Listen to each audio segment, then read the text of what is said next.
অশান্ত ওপার বাংলা, জেল মুক্ত বাংলাদেশের একাধিক জঙ্গি, অস্থির পরিস্থিতিতে লুট হওয়া প্রায় ১৫০০ আগ্নেয়াস্ত্রর এখনো কোনো হদিশ পাওয়া যায়নি। এরই মধ্যে চিন্ময় কৃষ্ণ প্রভুর গ্রেপ্তারের পর হিন্দুদের ওপর ক্রমাগত আক্রমণ, আবার নতুন করে অস্থিরতা পরিবেশ বাংলাদেশ জুড়ে।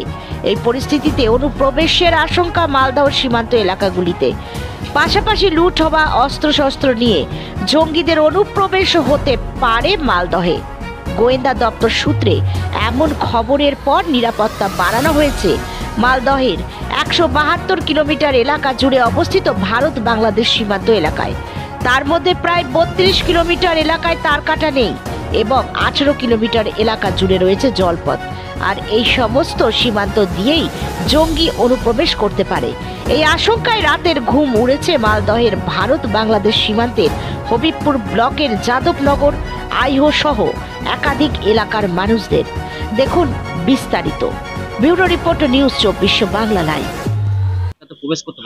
ওপার থেকে তো জঙ্গিরা তো বহুত রকম হিন্দুদের উপর অত্যাচার করছে, অত্যাচার করাতে ওপারে জঙ্গিরা এপারে চলে আসতে পারে। কিন্তু যথারীতি আমাদের বিএসএফ যথেষ্ট পরিষেবা বাড়িয়ে দিয়েছে, বিএসএফ যথেষ্টভাবে পাহারা দিচ্ছে।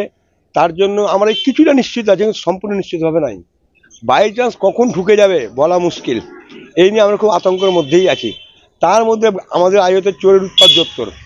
এখন কেউ বলছে বাংলাদেশের চোর, কেউ বলছে সদরঘাটের চোর, কিন্তু বিএসএফ আমাদের যথেষ্ট হেল্প করছে।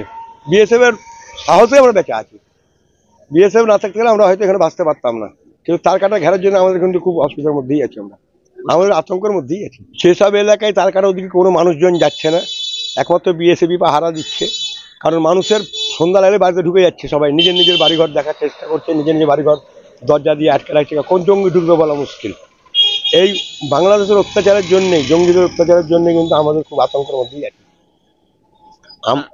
আপনার নাম এবং কোন এলাকা? আমার নাম সাগর মুখার্জি, আমার বাড়ি আইহো বাবুপাড়া।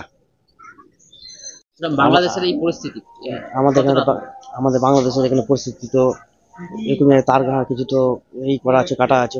বিএসএফ এখান থেকে তো সহযোগিতা করছে অনেক, কিন্তু আরো সমস্যা তো আরো সহযোগিতা করা উচিত। কারণ চোর টোর তো খুব বেড়ে গেছে, বাড়ি ঢুকে ঢুকে চুরি করছে, আর গয়না চুরি করছে, অনেক কিছু চুরি বেশি হচ্ছে এখানে। বলে বাংলাদেশ থেকে আসার সম্ভাবনাটা মনে হচ্ছে, বাংলাদেশ থেকে মনে আসছে, এটা সম্ভাবনা মনে হচ্ছে। অনেক টাকার কাটা, তার অনেক টাকা কাটাতে আছে, জলপথ রয়েছে। হ্যাঁ, জলপথ রয়েছে। কতটা আতঙ্কে আছে? অনেক আতঙ্কতে আমরা আছি। কখন কি হয়ে যায় এটা বলা যায় না, তার জন্য যত তাড়াতাড়ি সম্ভব একটু ব্যবস্থা করার। বিএসএফ এর নিরাপত্তা কতটা দেখো? বিএসএফ নিরাপত্তা আছে, কিন্তু মানে ওদের অত নাই, নিরাপত্তা নেই। আরেকটু হলে ভালো হবে। আরেকটু হলে ভালো হয়। আপনার নাম? মনে আছে। অনেকটাই আতঙ্ক আছে এখানে, যেহেতু তার কাটার ঘেরে নেই। তো শুনলাম নাকি বাংলাদেশের অনেক জঙ্গিকে ছেড়ে দেওয়া হয়েছে, হিন্দুদের উপর অনেক অত্যাচার হয়েছে। তো এদিকে কোনো তার কাটার ঘেরে নেই, জল পেরিয়ে অবশ্যই আসতে পারে। কিন্তু বিএসএফ এখানে যথেষ্টভাবে পাহারা আছে, তাই জন্য আমরা অনেকভাবে শান্তিতে আছি। কিন্তু বলা তো যায় না কখন কি হতে পারে। আতঙ্ক মানে অনেকটাই, আমাদের তো বর্ডারের পাশেই বাড়ি, এমনিতে তার কাটার ঘেরে নেই। তো কিছুদিন ধরে চোরও উৎপাত করছে, বলা যাচ্ছে না ওটা বাংলাদেশের কিনা ইন্ডিয়ার। তো ওরা নাকি বললো যে সদরঘাটের, কিন্তু সম্পূর্ণ তো বলা যাচ্ছে না। শুনলাম নাকি পুলিশের হাতে দেওয়া হয়েছে, কিন্তু শুনলাম যে ওরা বিএসএফ এ তারা খেয়ে এসছে। তো ওরা বাংলাদেশের কি সদরঘাটের সাথে তারা বলতে পারছি না, ওরাও জঙ্গিও হতে পারে। এরকম কতদিন ধরে? এই 1 মাস ধরে হচ্ছে। আপনাদের এলাকার নাম? আমাদের এলাকার নাম বাবুপাড়া, এটা যথেষ্ট কামারপাড়া এলাকা, আইও কামারপাড়া। আমার নাম পার্থ মুখার্জি। আতঙ্ক বলতে কি, আমরা যেগুলো খবর শুনছি আর কি, তা শুনে আমাদের তো একটু আতঙ্ক লাগবেই আর কি। বিএসএফ বেশ সুন্দর পাহারা দেয় আর কি। হ্যাঁ, বিএসএফ আমাদের সবসময় পাহারা দেয় আর কি। ঢিলছড়া ওপারেই তো বাংলাদেশ, এরকম হ্যাঁ, কোনো নদীর আঁচ ওপারে। পেয়েছেন? কোনো আঁচ পেয়েছেন? না, এখনো পর্যন্ত কোনো আঁচ পাইনি, কারণ আমাদের বিএসএফ খুব ভালো ডিউটি দেয় আর কি। হ্যাঁ, মহানন্দায় স্নান করতে গেলে আধার কার্ড নেওয়া হচ্ছে না, আমাদের বর্তমানে লাগে না, ওই সাইডে লাগে যেগুলো তার ঘেরা আছে আর কি। কি করতে হয় তবে? ওই যে জমা দিতে হয়, আবার আসার সময় নিয়ে যেতে হয় আর কি।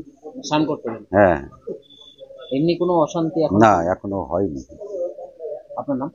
আমার নাম মধু রায়।